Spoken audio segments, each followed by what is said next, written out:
bienvenidos a Geopolitics, a este nuevo episodio de nuestro canal.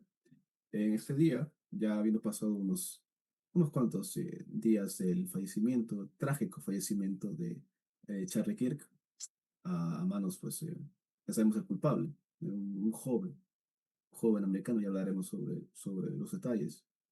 Pero hoy queremos darle un análisis diferente, que es uno más de profundidad, quizás respondiendo por qué es importante este suceso, qué significa para nuestra sociedad hoy el que se haya asesinado a quizás una de las personas que más defendía la libertad de expresión y también la no violencia.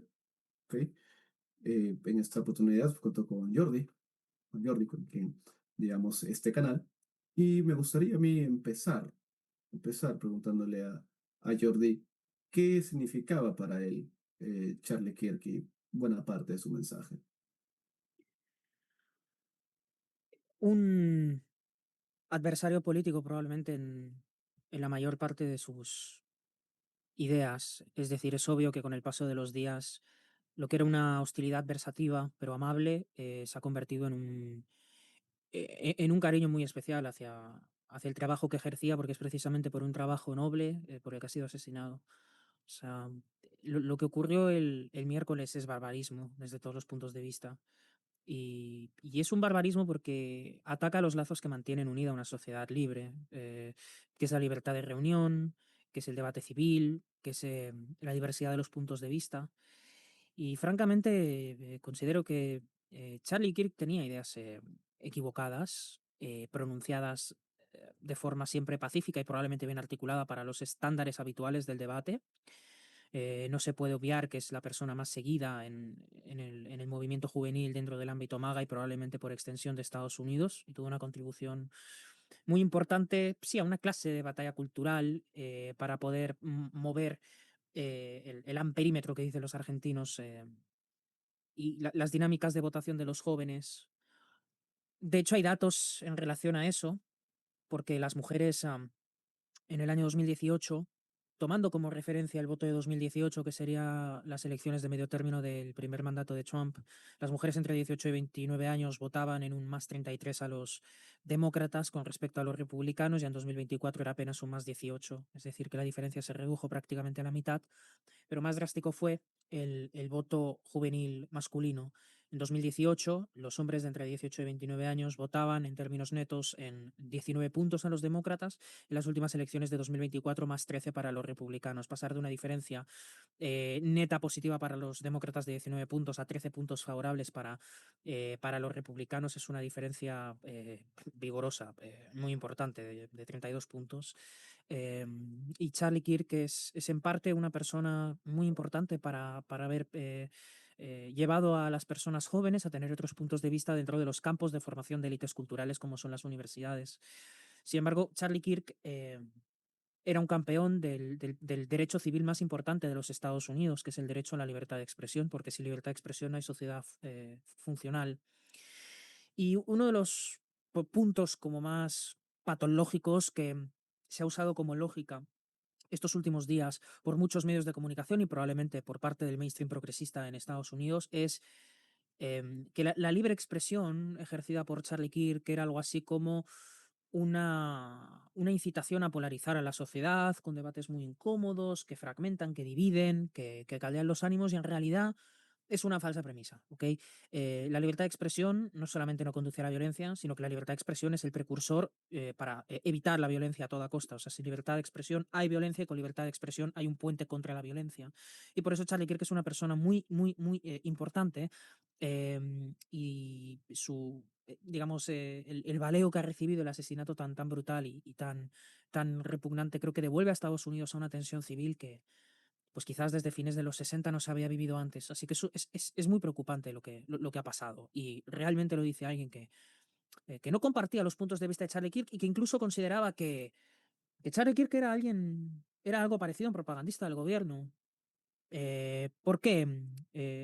Nunca en sus puntos de vista dejaba atrás la retórica oficial del Partido Republicano en Donald Trump y por Donald Trump. era un amigo personal del presidente, era un amigo más amigo todavía del vicepresidente J.D. Vance y era más amigo todavía de los hijos de Donald Trump.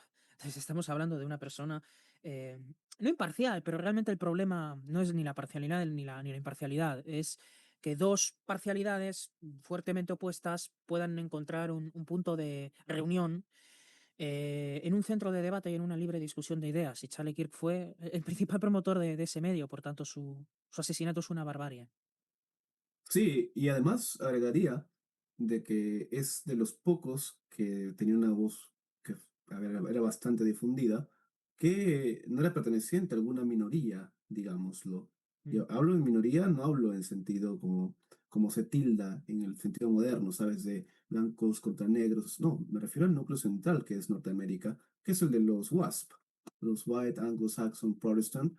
¿Por qué? Porque vamos a ver, el Partido Republicano, incluso el movimiento MAGA, no es más ya un partido que sea, pero blanco ya no lo es. O sea, Estados Unidos es un país multicultural, pero tampoco pro-protestante. El mismo J.D. Vance es católico, por ejemplo.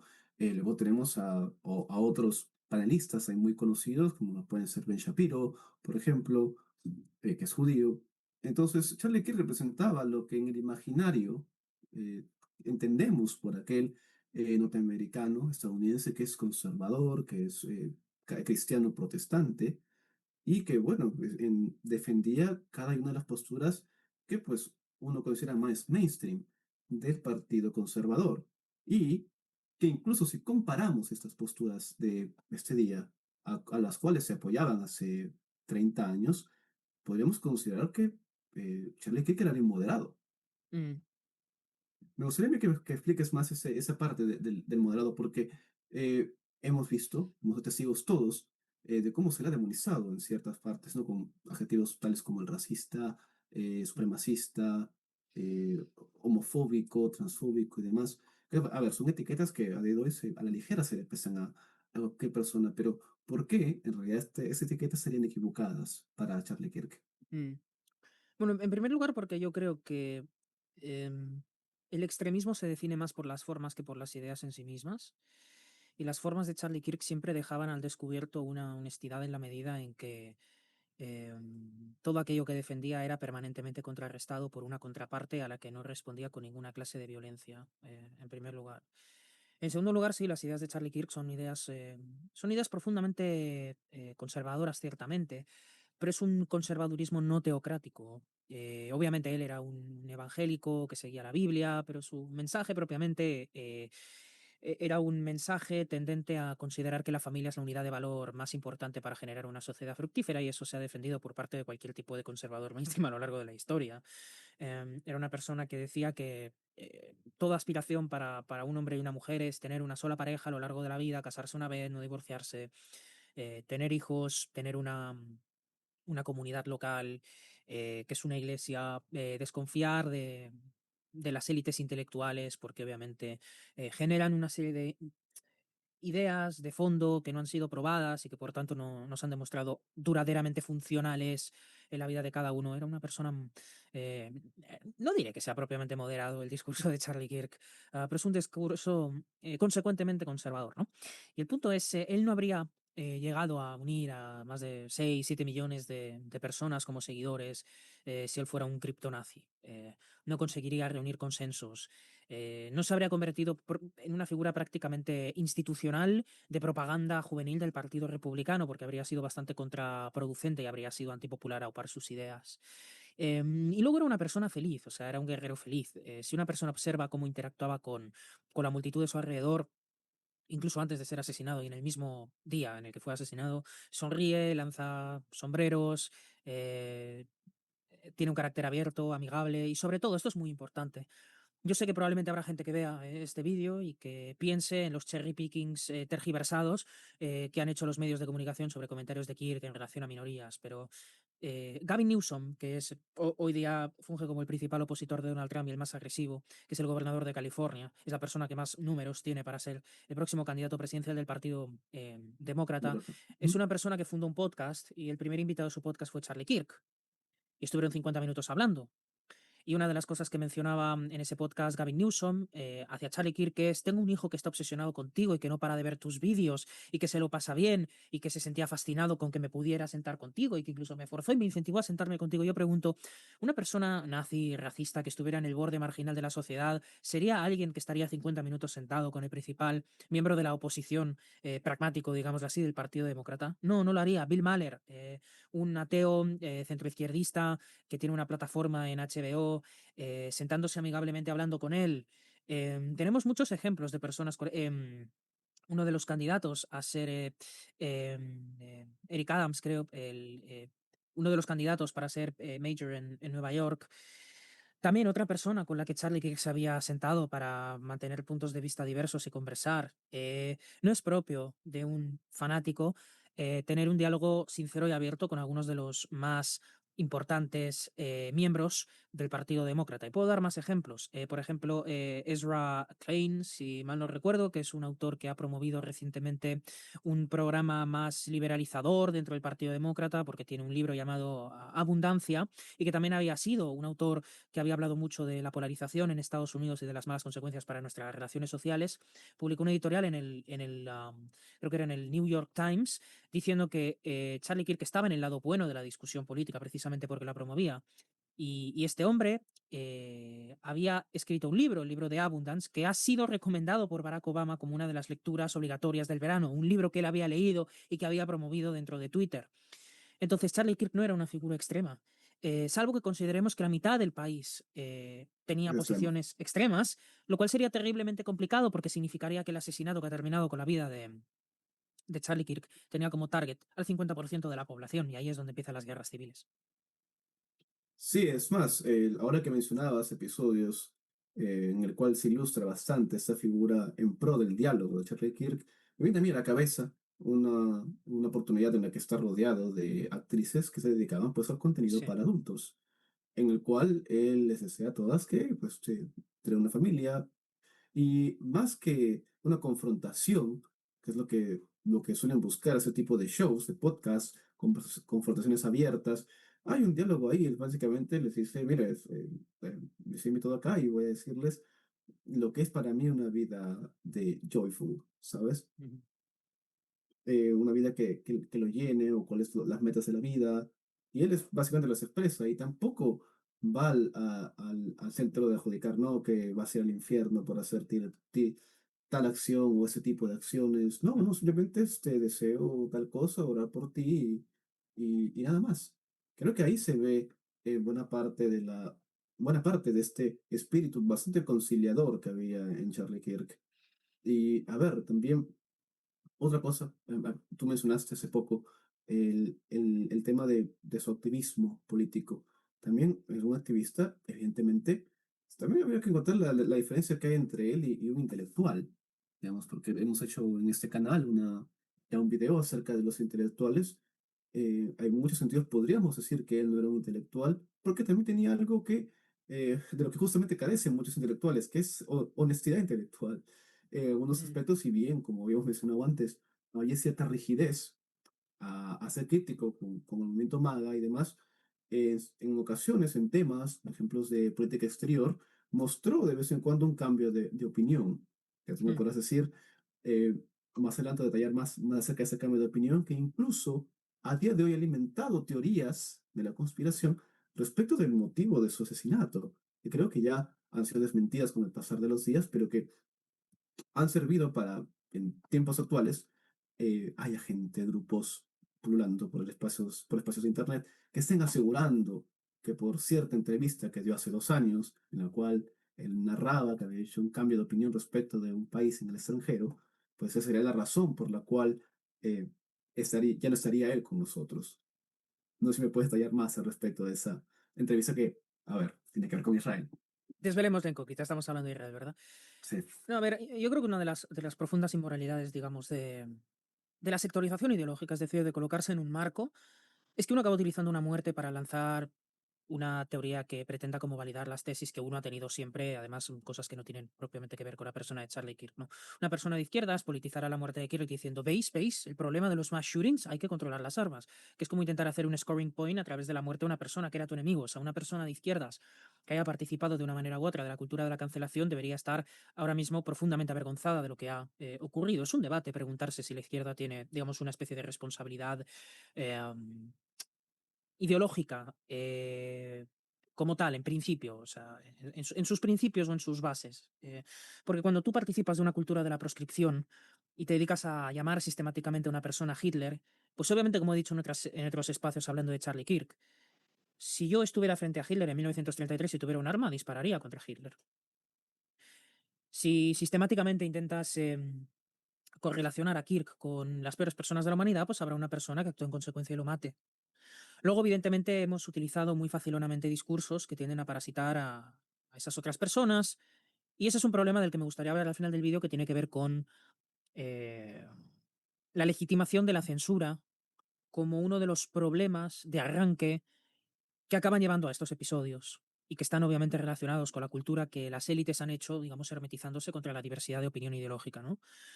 Y en relación a las conspiraciones, y siendo más concreto, decir que Israel ha matado a Charlie Kirk es una auténtica estupidez, porque Charlie Kirk estaba escribiendo un libro en el que justificaba por qué como cristiano tenía que guardar las fiestas del sábado, aparte de guardar el domingo en la iglesia, el Shabbat, que es la festividad de descanso judía. Pues una persona que decía, podemos criticar a Israel, pero yo prefiero a Israel delante del antagonismo de Hamas. Advierto que yo no tengo ni mucho menos una posición sionista, y él se acercaba a tener una posición sionista, y esa es la razón por la que el día antes de morir estaba hablando con Ben Shapiro sobre Qatar e Israel. Nadie hablaría con Ben Shapiro en un diálogo amistoso. Si no fuera un entusiasta partidario de Israel, y de hecho Benjamin Netanyahu unas semanas antes había invitado a Charlie Kirk a venir a Israel, porque evidentemente Netanyahu sabe que es un grandísimo problema la pérdida de popularidad del Estado de Israel entre los jóvenes estadounidenses, sabiendo que evidentemente Charlie Kirk es una persona que por un lado tiene a muchos jóvenes conservadores y por otro lado se sabe la realidad de que los jóvenes conservadores tienen a otras imágenes públicas que disputan la opinión pública respecto a Israel, que son contrarias a la opinión de Kirk, como Candace Owens, mejor amiga personal de Charlie Kirk, mujer de raza negra, lo digo por las cosas de llamar racista, a una persona que tiene no como conocido a una negra, sino como mejor amigo y cofundador del Turning Point, a Candace Owens, o figuras como Tucker Carlson, que es una persona que no llamaría antisemita, ha levantado simplemente cuestionamientos bastante potentes. Por tanto, Charlie Kirk ha querido ser usado como ancla de legitimación entre jóvenes por parte de Netanyahu, invitándole y siendo una de las primeras personas, desde luego el primer líder internacional en condenar el tiroteo fue Benjamin Netanyahu, porque sabe que Charlie Kirk era un muy buen vehículo para preservar la reputación de las acciones de Israel sobre Gaza entre los jóvenes estadounidenses, que es el principal target que estaba perdiendo la generación Z. Por tanto, acusar a Israel de estar detrás de la muerte de Charlie Kirk, luego de saber que es Tyler Robinson la persona que está detrás y motivaciones ideológicas que todavía se tienen que conocer, es profundamente ridículo y demuestra la falta de anclaje en el sentido común y los hechos brutos que tienen ciertos círculos extremistas, en los que no estaba Charlie Kirk. Hay que volverlo a remarcar. Sí, creo que aquí ambos concordamos en que la justificación es errada y que también los delirios conspiranoicos también caen un poco en ese juego de utilizar, ¿sabes? Ver desde un enfoque utilitarista el fallecimiento de una persona Exacto. conocida. Y a ver, justo mencionabas hace poco de que ciertos movimientos que pues le acusaban con el dedo, incluso asumiendo de que sus propias declaraciones o el propio mundo que defendía es el que han terminado con él, cosa que la verdad es que considero imposible. Ya. Pero eh, hablaba sobre considerar la mitad del país como extremista o que mereciera morir. ¿Qué del mundo de afuera? Porque vamos a ver, la izquierda y derecha, justo mencionabas a Benjamín Netanyahu. La izquierda también tiene mucha incumbencia en los asuntos exteriores. Pero vamos a ver, bajo esos estándares, el mundo exterior que en ocasiones se defiende, vamos a ver, el sur global, no caería también en esa clasificación de homofóbica, transfóbica, racista, que también tiene problemas serios con el racismo, y no caerías en una contradicción grande entre juzgar, ¿no? Siempre juzgar hacia lo propio como algo, pues, como ya lo he mencionado, racista, homofóbico, y no hacerle ese mismo juicio a los movimientos, países que apoyas en el extranjero. Cierto, a ver, Charlie Kirk era una persona que tenía opiniones muy difusas de política exterior, digámoslo así. O sea, yo no me imagino que el debate en torno a Charlie Kirk se enmarque en temática de política exterior, pero la realidad es que sí hay una cierta contradicción, porque dejemos claro, la izquierda probablemente no es genuinamente pro-Palestina porque se preocupe por los derechos humanos. Si se preocupara por los derechos humanos, defendería un derecho humano fundamental, que es el derecho humano a la libertad de expresión, y no defiende el derecho a la libertad de expresión. Luego, yo, que soy una persona que ciertamente ha denunciado lo que considera tanto una limpieza étnica como un genocidio en Gaza, que es mi punto de vista, sin ser un nazi o sin ser un socialista, creo que la razón por la que la izquierda se opone al Estado de Israel es por la envidia de ver cómo un país puede prosperar a través de las instituciones que no les gustan, que son libre mercado, que es comercio, que es parlamentarismo más al modo británico, etcétera, etcétera, etcétera. Luego, evidentemente, Israel es un país muy exitoso, siendo pequeño, siendo muy limitado geográficamente y gana guerras. Y esa es la razón por la que la izquierda se opone. Luego no digo que no haya personas honestas que realmente denuncien problemas vinculados al genocidio cometido por Israel en Gaza, pero la realidad es que siempre hay intereses en una sociedad ampliamente polarizada, siempre hay unas actuaciones que se defienden, otras que no se defienden, a pesar de que los principios rectores sean los mismos. Quiero decir, la izquierda ha matado a 100 millones de personas en el siglo XX y por tanto no podemos decir que sean los mayores y máximas expresiones de los derechos humanos. Derechos humanos que se practican dentro de los países occidentales que ellos en el conflicto norte-sur siempre pretenden aborrecer. Por tanto, no estoy del todo seguro de que la izquierda esté legítimamente capacitada como para achacarle a Charlie Kirk o a otros defensores del conservadurismo problemas relacionados con la moralidad de su política exterior.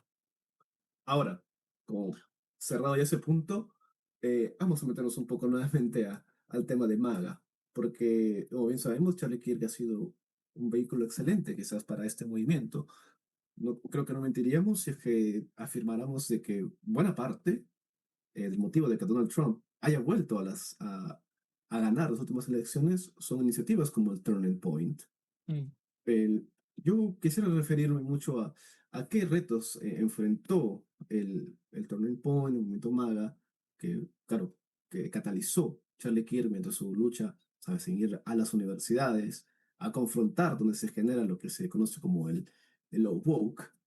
Eh, yo quisiera saber qué enfrentó, qué victorias tuvo Charlie Kirk y por qué se deberían reconocérselas. A ver, la, la primera de las victorias es demostrar su predisposición a construir un tipo diferente de discusión de las que se estaban desarrollando tradicionalmente en las universidades. Eso en primer lugar, yo creo que eso es una victoria moral porque es en primer lugar una victoria cívica. Em, Repito, o sea, solo hace falta ver la forma en la que interactuaba con las personas con las que no estaba en absoluto de acuerdo. Eso no significa que Charlie Kirk haya contribuido a mejorar el clima universitario, porque el clima universitario sigue siendo profundamente intolerante dentro de los Estados Unidos. Em, y yo creo que eso pasa porque una de las principales falacias utilizadas dentro de los campus, sobre todo por parte del movimiento woke, es que el discurso es una forma de violencia. Em, es curioso porque la izquierda considera que existen muchas formas distintas de violencia, la violencia económica, o sea, la explotación, la violencia simbólica, eh, una violencia de tipo Foucaultiana, o sea, incluso la medicina y la psiquiatría y la cárcel es una forma de violencia, las desigualdades económicas son una forma de violencia, el conflicto norte-sur es una forma de violencia, pero excusan la violencia más obvia, que es la violencia de balear la yugular de la persona con la que estás en desacuerdo. Quiero decir, no es anecdótica la marabunta de celebraciones que se han producido en Bluesky, que se han producido en TikTok y que se han producido en Twitter en relación a la muerte de Charlie Kirk. No estoy diciendo que la izquierda celebre muertes necesariamente, no tiene por qué hacerlo. La izquierda, de hecho, se presenta proposicionalmente como un movimiento esencialmente pacifista. Y el movimiento woke, digamos, podemos decir que es demasiado sensiblero como para ser revolucionario por la vía armada. Pero repito, lo que se ha visto en redes sociales es profundamente asqueroso. Lo que se ha visto en los medios de comunicación mainstream es profundamente asqueroso. Tratar de hacer el sí, pero en relación a la condenación de la violencia contra Charlie Kirk es profundamente asqueroso. Ver titulares en los que aparece el concepto ultra relacionado con Charlie Kirk cuando estás tratando de cronificar o cronicar su propia muerte es profundamente inmoral y es asqueroso. Y sobre todo es asqueroso la dinámica de acción del típico progresista que es como que ve la muerte de Charlie Kirk, lo primero que hace es ir a ChatGPT diciendo cuáles son las 5 frases más escandalosas que ha dicho Charlie Kirk. O sea, eso es realmente lo primero que se te pasa por la cabeza después de ver unas imágenes que son muy bizarras, que son horrorosas. Yo no sabía cómo reaccionaba un cuerpo al ser baleado a quemarropa y he visto un chorro de litros de sangre de un cuello y he visto a una persona que ha sido tan inmediato su muerte que tenía agarrado un micrófono y en el momento en el que muere ni tan siquiera suelta el micrófono, o sea que a su sistema nervioso no le ha dado ni reaccionar a ese impacto de bala. Quiero decir, es profundamente horroroso lo que se ha visto y la reacción de la izquierda es como que estamos quedando muy mal, vamos a intentar formar parte del lado ganador del debate y vamos a hacer scoring points. Es miserable, es repugnante todo lo que se ha vivido. Y se ha vivido dentro de los entornos universitarios. Por tanto, Charlie Kirk no ha conseguido una victoria civil porque simplemente él no ha penetrado en la élite. Ya hicimos un vídeo explicando por qué la derecha no puede penetrar dentro de la élite política. Remito a que la gente lo vea. Charlie Kirk era una persona anti-universidad, consideraba que la universidad no era un lugar para aprender cosas útiles o para formarse. Él estuvo en una universidad militar, creo que es el West Point, si mal no recuerdo, que es ese tipo de universidades en Estados Unidos donde te forman durante 2 años de una manera muy genérica, pero no se te da el tipo de formación curricular que se te ofrece, digamos, o sea, en Yale o en Harvard, ni muchísimo menos. Y por tanto, Charlie Kirk yo creo que tiene una victoria moral porque ha sabido presentar sus debates de forma cívica, pero que no ha sabido ganar a los estudiantes, digamos así. Y lo quiero mostrar, digamos, con diferentes ejemplos. Uno de ellos es, por ejemplo, el futuro presidente del Oxford Union, el próximo presidente del Oxford Union, que es una persona afroamericana, que es completamente irrelevante que sea afroamericana, pero es para que la gente le ponga mirada, es una persona que debatió con Charlie Kirk en el seno de una conversación que tenía que ver con si los afroamericanos mueren en Estados Unidos por suicidio, porque son pobres y porque están oprimidos económicamente, ¿por qué en Estados Unidos la ratio de suicidios de la comunidad afroamericana es mucho mayor que en países africanos del tercer mundo, donde obviamente los negros están peor desarrollados? Ese era el punto que ofrecía Charlie Kirk, ¿no? Otro punto que ofrecía Charlie Kirk, ¿no?, en esa conversación con el presidente de Oxford Union, que ahora diré por qué lo saca a colación, y que es uno de los recortes profundamente manipulativos que sacó la izquierda de Charlie Kirk defendía la esclavitud, tiene mucho que ver con ese punto, que es los afroamericanos vivían más felices a los 40 que ahora, porque es así. Y algunos decían, Charlie Kirk defiende la esclavitud. El punto es, obviamente los derechos civiles afroamericanos no estaban bien desarrollados en los 40 y no están bien desarrollados hasta finales de los años 60, como mínimo. Pero la esclavitud en Estados Unidos, de manera formal, se acabó después de la Guerra Civil en los años 1860, con lo que las personas que toman esas palabras de Kirk para decir que era un defensor de la esclavitud deberían simplemente conocer elementos básicos de la historia norteamericana y no la conocen porque lo único que querían era hacer daño. Bien, eso para poner en contexto un punto. Pero, ¿por qué hago mención a George Abargione, que es el futuro presidente del Oxford Union? Porque esa persona debatió con Kirk. El tono de ese debate es amable. Perdió claramente el debate porque no sabía contestarle a Kirk la problemática que estaba presentando, en plan, ¿por qué hay más suicidios de las comunidades negras en un país más rico que en países más pobres? Pues ese hombre se ha filtrado un mensaje donde celebró la muerte de Kirk. O sea, el futuro presidente del Oxford Union tiene un mensaje donde celebra diciendo Charlie Kirk got shot, let's fucking go, en mensajes filtrados por The Telegraph. Y esa persona será el futuro presidente del Oxford Union, que es un lugar de debate. O sea, la nueva cultura del debate en países como Gran Bretaña, también en Estados Unidos, es una cultura de debate donde se celebra que una persona que no está de acuerdo contigo muera baleado. Entonces, como estas cosas han pasado, y por parte de personas muy representativas, no estamos en condiciones de afirmar que la izquierda no tenga que ver con la muerte de Kirk.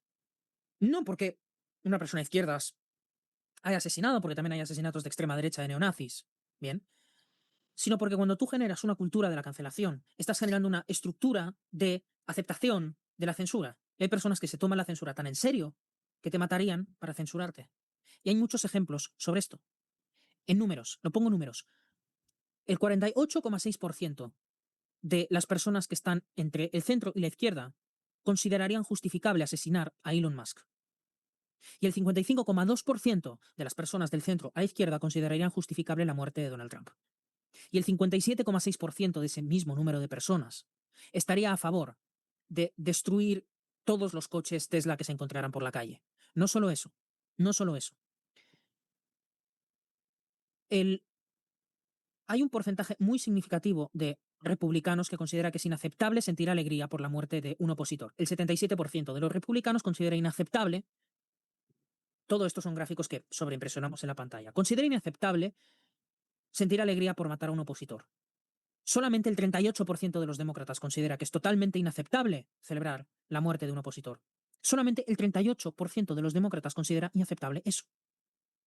Entre la generación Z, que es fundamentalmente de izquierda, si miramos la descomposición del voto joven, el 41% está de acuerdo con algún tipo de violencia contra los rivales políticos. Para que nos hagamos una idea, ese es solo el 27% de la generación boomer o solo el 33% de la generación X. Pero entre la generación Z es prácticamente la mitad. Es prácticamente la mitad. Y eso es un problema. Y tenemos más datos. Tenemos más datos. En 2020, 1 de cada 5 estudiantes afirmaba que la violencia era aceptable para detener a un orador. Ahora es 1 de cada 3. Y es un aumento del 80% en 5 años. Y esa cifra es escalofriante. Y pongo más datos. El 34% de los estudiantes consideran válida la violencia para impedir que alguien hable en un campus. El 72% admite que está bien gritarle a un orador cuando no está de acuerdo con sus ideas. El 24% de los estudiantes dicen que se autocensuran con otros estudiantes en el campus para expresar sus ideas. Y más de 2/3 creen que es aceptable que sus compañeros ejerzan lo que se le llama el veto del provocador, que significa callar a gritos un discurso para intentar que ese discurso no se escuche.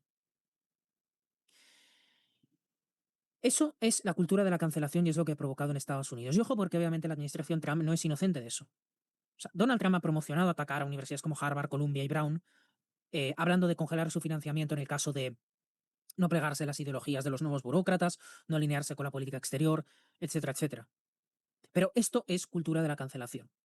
Había pancartas sobre Charlie Kirk que decía Charlie Kirk wants us dead en relación al movimiento transexual. Y hoy sabemos que la pareja sentimental del tiroteador de Charlie Kirk era transexual. Era una persona que transicionó de hombre a mujer y el tiroteador tenía una relación sentimental con un trans. Luego, ¿de dónde ha aprendido la intolerancia el tiroteador, sabiendo que su familia era registrada republicana? ¿De dónde la ha aprendido? Entonces, tenemos un problema serio en las universidades. Y mi argumento es, la derecha puede ser violenta en sus extremos, la izquierda puede ser violenta en sus extremos, pero esa violencia viene fundamentalmente de la izquierda, porque la cultura de la cancelación es su responsabilidad. Su responsabilidad porque ocupa más las élites universitarias que la derecha, porque ha participado más de la censura y porque ha copado más los espacios universitarios. Porque no quiero decir que si la derecha no formara parte del mainstream, no haría lo mismo, pero la realidad es que eso lo ha hecho la izquierda. Tenemos datos que demuestran que hay muchísima más diversidad de opinión entre las personas de la derecha que dentro de las personas de izquierda. Esos datos están. Luego, Kirk murió en un debate que organizó sin fines de lucro su organización. Y el punto es que ese mismo conversatorio de Utah había recibido peticiones en línea de los estudiantes con 1.000 firmas para que se prohibiera la participación de Kirk. La izquierda en Estados Unidos ha estado peleando contra la primera enmienda, ha estado peleando contra la segunda enmienda. Y todo eso es un problema. Y es un problema que los propios medios de comunicación han incentivado, llamando ultra permanentemente a todo lo que no se alineaba con la izquierda. Tenemos datos, por ejemplo, en el sentido de en la elección Biden-Trump, el concepto extrema izquierda solo se mencionó 86 veces en los medios de comunicación. El concepto extrema derecha se mencionó 1.222 veces. O sea, tenemos una disparidad de tratamiento a la figura de Kirk, que representa una población muy amplia, y las figuras antagónicas a Kirk. Y el punto es, hay ideas de Kirk que a mí me parecen particularmente horrorosas, no solamente equivocadas, sino horrorosas. Pero Kirk las ponía a debate y no merecía morir. Y no estoy seguro de que la izquierda pueda decir que ha hecho cosas para evitar esto. No estoy seguro. Porque hemos llegado a un punto en el que uno tiene que ajustar cuentas consigo mismo preguntando, ¿y yo a qué tipo de sociedad he contribuido? ¿He contribuido a una sociedad donde está completamente mal acallar a una persona por medio de la violencia? ¿O una sociedad donde un disparo y una muerte podía, digamos, estar entre los universos probables? Pues yo creo que la cultura de la cancelación es algo que Kirk no ha sido capaz de superar. Es un problema. Y creo que no se puede exculpar a la izquierda cultural de los Estados Unidos de lo que ha pasado. Sé que Bernie Sanders ha hecho un mensaje para mí hermosísimo condenando esto, Lo mismo Barack Obama, lo mismo Harris, no les estoy obviamente imputando esto. El asesinato solamente es culpa del que ha asesinado, ni tan siquiera los de sus padres, porque sus padres eran, digamos, personas republicanas y obviamente no incentivaron a eso. Es más, delataron al hijo para entregarlo a las autoridades. Pero Estados Unidos tiene un problema civilizatorio y creo que la izquierda ha contribuido a que ese problema exista más de lo que lo ha hecho la derecha. Es un punto de vista con el que la gente no tiene por qué estar de acuerdo, pero es mi punto de vista. Sí, la desconexión que hay entre las universidades y la población en general es una brecha que no ha hecho más que crecer. En este canal hemos tenido la intención ya desde que iniciamos en algún momento tocar el tema que Mm, alguna vez desarrolle Manuel Todd respecto a de las élites, que lo tocamos superficialmente en nuestro video acerca de los intelectuales, que es acerca de lo que ya es una realidad en Norteamérica, existe ya y que va camino a formarse en muchos demás países que también pues, persiguen el desarrollo, que es el de tener una sociedad con estamentos, ¿sabes?, bastante jerarquizada entre ya, aquellas personas que tienen educación universitaria y aquellas que no. Porque evidentemente hay una diferencia ideológica ahí, ideológica que es bastante amplia. Vamos a ver, en Norteamérica, cuando uno ve las estadísticas de voto que hay para un partido u otro, comparando a la gente que está formada en universidad con las que no, pues uno puede ver esa diferencia eh, relucir. Y es una brecha bastante grande. Luego, vamos al tema de ponerse a debatir. Tú mismo acabas de mencionar, ¿no? Que había unas firmas para prohibir ese tipo de eventos. ¿Cuál es la cuestión de fondo? Que aquí ya ni siquiera se tiene a la universidad como, no es concebida la universidad como un centro de formación de pensamiento.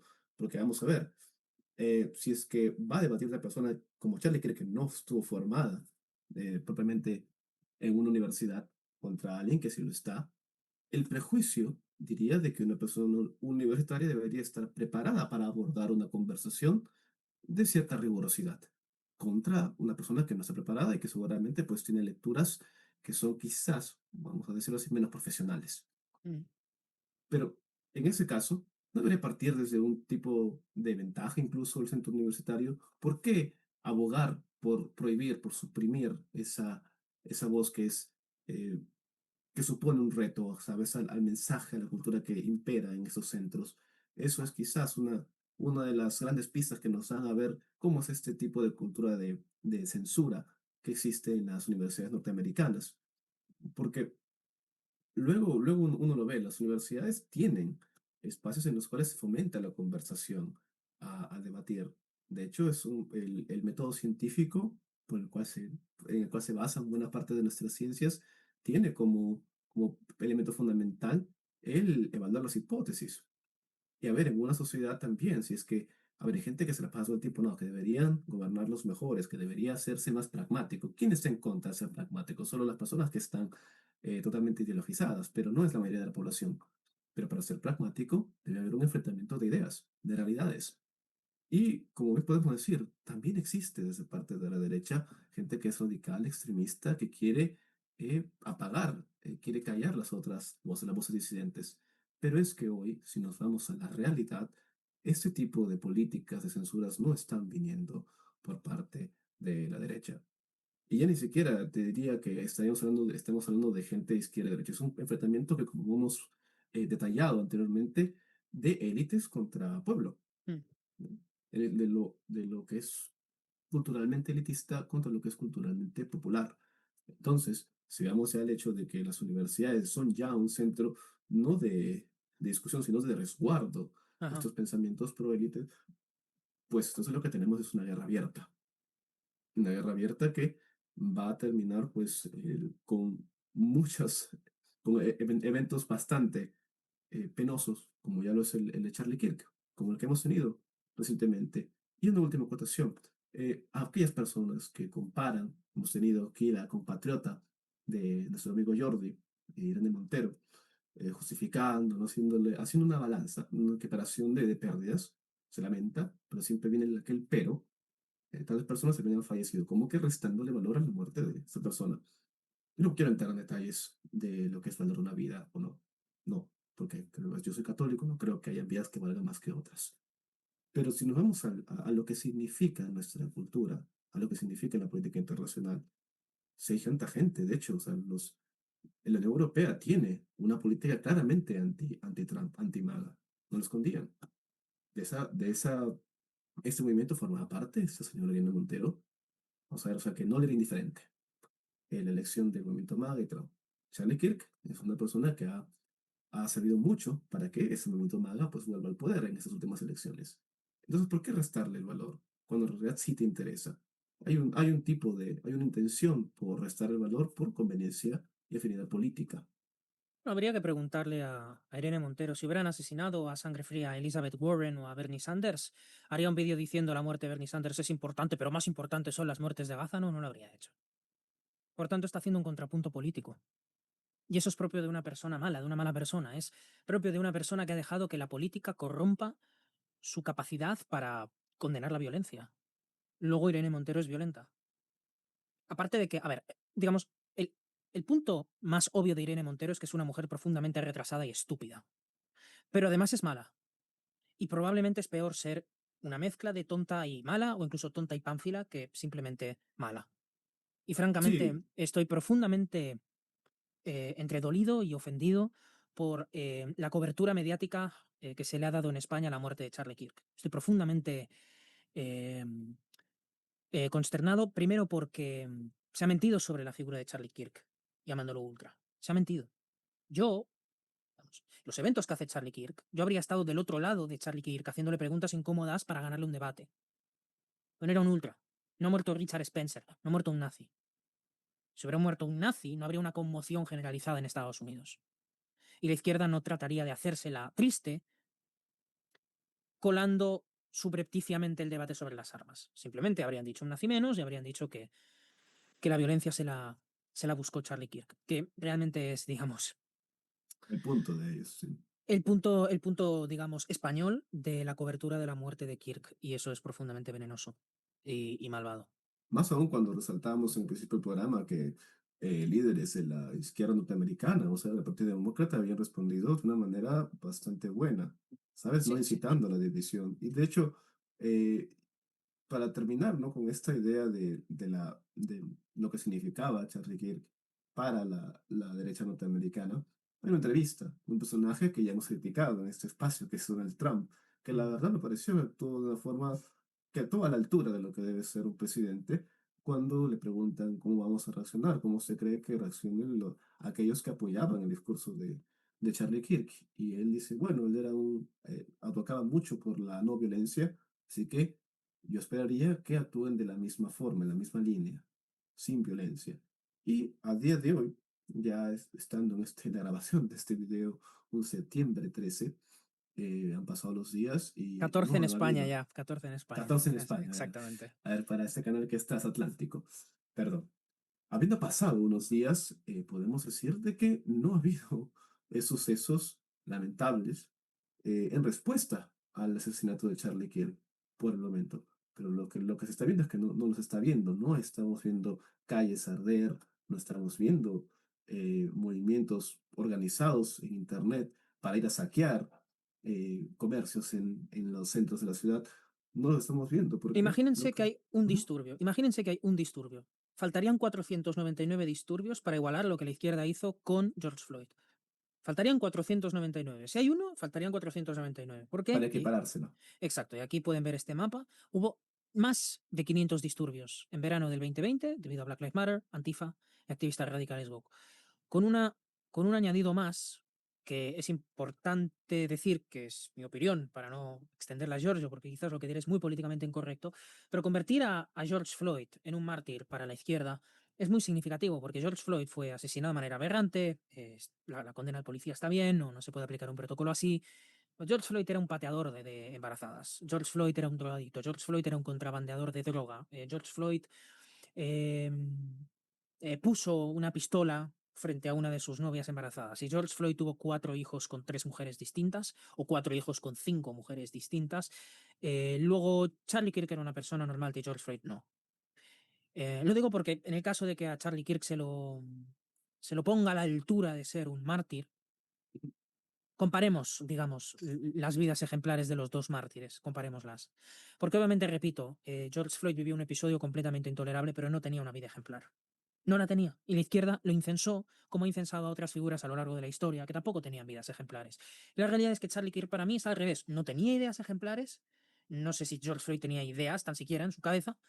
em, pero la vida, obviamente, tenía todas las señales de ser una vida buena y honrada, a pesar de ideas que, repito, me tenían a mí al frente, al otro lado. No me la tenían a su lado, me tenían al otro lado. Pero su vida Claro, y no fue una vida que mereciera tanto rencor por parte de una parte muy significativa de la izquierda. claro, y mira, y ahí lo que vemos es la naturaleza de los seguidores de cada uno de estos espectros. Porque, a ver, si nos ponemos a equiparar, yo entiendo que hay un movimiento antifascista en los Estados Unidos que sea bastante amplio. No tengo nada en contra en que tantas personas lo sigan. No creo que hayan grupos de izquierdas o grupos foráneos que pues siembren estos grupos y las personas y los radicalicen. No, entiendo que hay una predisposición por cierta parte de la población que tiende a organizarse en grupos así. Pero lo que vemos es que son dos grupos igualmente mayoritarios. La gente que seguía a Charlie Kirk en los Estados Unidos es un grupo bastante grande. Entonces, lo que se podría esperar, si comparamos los sucesos de George Floyd con los de Charlie Kirk, es que hay una respuesta así, simplemente por la magnitud de población que sigue ese tipo de posturas.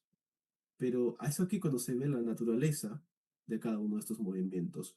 ¿Por qué? Porque mientras algunos sí pueden justificar la violencia con violencia, saben responder un acto violento con más violencia para que se haga sentir a manera ya de un berrinche, Mm, hay quienes pues simplemente no lo dejan, no dejan verse como si fuera, bueno, un país y más. No, no, simplemente se sufre, se lamenta y se sigue adelante. ¿Qué es lo que ha hecho la esposa de el fallecido Charlie Kirk, que va a continuar con la dirección de su movimiento? Y es bastante representativo ver que la reacción de los jóvenes a la muerte de Charlie Kirk fue hacer cadenas de oración en sus universidades. Todo eso la izquierda no lo puede hacer porque el eto religioso no está tan inculcado. Al ¿No? revés. Ah, Básicamente dándole puntos para el país al menos. Porque si vamos a las ganancias materiales y demás, hubo un montón de gente que no tuvo sus comercios destruidos tras tras un acto que ya de por sí es deprimente, ¿sabes? todo lo que conduce a la violencia política es deprimente y todo lo que es una violencia política ejercida contra... De nuevo, yo creo que la imagen que me quedó de Charlie Kirk hoy es buena. Si no lo hubieran asesinado sería mala, porque realmente no habría razón para enmarcar a Charlie Kirk en la pelea por la libre expresión, porque en un país democrático no debe haber alguien que campeone por la libre expresión. Por la libre expresión, quien tiene que campeonar son las instituciones garantizando esos derechos. Pero hay que centrarse ahora mismo más en el continente que en el contenido de Kirk, porque el contenido es parte de la división ideológica normal en una sociedad, conservadores contra más progresistas. Estoy en una línea liberal de valores morales que según el tema son más conservadores o más progresistas. Pero aquí hay que considerar a Charlie Kirk como un defensor de los derechos civiles y como una persona que los ejerció. Y de nuevo, recomiendo a las personas que lean el editorial del New York Times eh, sobre el hecho mismo de que Charlie Kirk estaba en el lado correcto de la discusión política, que no era el lado de la derecha o de la izquierda, sino que era obviamente dentro de la derecha faltaría más, pero dentro del lado de las personas que utilizan las buenas maneras para debatir, que es la libre expresión y contraponer sus ideas hacia otras ideas. De manera que hemos hecho un programa que nunca hubiéramos deseado hacer, un programa donde estamos quizás más enfadados de lo habitual porque lo que ha ocurrido es muy doloroso, así que Charlie Kirk, descanse en paz. Que, que descanse en paz y bueno, personal yo como católico sí le he dedicado unas cuantas oraciones para él y su familia. Bien, pues hasta aquí el programa que ha presentado Giorgio y que voy a despedir yo, dando las gracias obviamente por las personas que se han sumado. Nos vamos acercando peligrosamente a los 100 primeros subs de un canal que ha nacido hace un mes y poco más. Este vídeo rompe con el supuesto sesgo antitrampista que habían tenido el resto de los vídeos, porque habíamos analizado las cosas más desde un punto de vista elitista que propiamente relacionado con una persona como Charlie Kirk, pero creo que era necesario este vídeo. Agradeceremos obviamente los aportes, los comentarios, las objeciones o incluso los refuerzos de nuestros puntos y esperamos obviamente que este espacio sirva para promover ese espíritu de diálogo abierto entre personas que piensan distinto a través de la paz, del amor y del entendimiento mutuo. Así que será hasta una próxima ocasión.